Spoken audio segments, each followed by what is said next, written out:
জননিরাপত্তা নিশ্চিতে ব্যর্থ স্বরাষ্ট্র উপদেষ্টা মোহাম্মদ জাহাঙ্গীর আলম চৌধুরীর পদত্যাগ, সারা দেশে অব্যাহত ধর্ষণ ও নারী নিপীড়ন বন্ধে কার্যকর পদক্ষেপ গ্রহণ, অবিলম্বে ধর্ষণ ও নিপীড়নের সব ঘটনার বিচার এবং সংশ্লিষ্ট আইনসমূহের যৌক্তিক সংস্কারের দাবিতে গণপদযাত্রা শুরু হয়।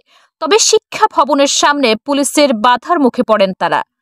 ধর্ষণ ও নিপীড়নের বিরুদ্ধে বাংলাদেশের ব্যানারে এই গণপদযাত্রা করা হয়।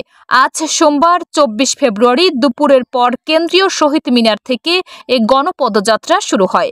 গণপদযাত্রা টিএসসি পেরিয়ে স্বরাষ্ট্র মন্ত্রণালয়ের দিকে আসতে চাইলে শিক্ষা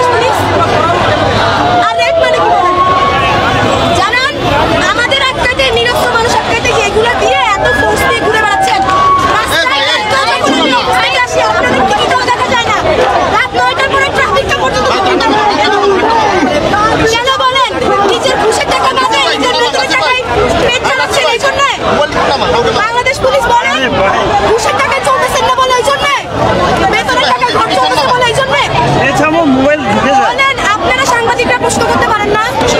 আপনারা আপনাদের দায়িত্ব না, আপনারা প্রশ্ন করেন না কেউ তাদের অ্যাক্টিভিটিস এখানে কেন?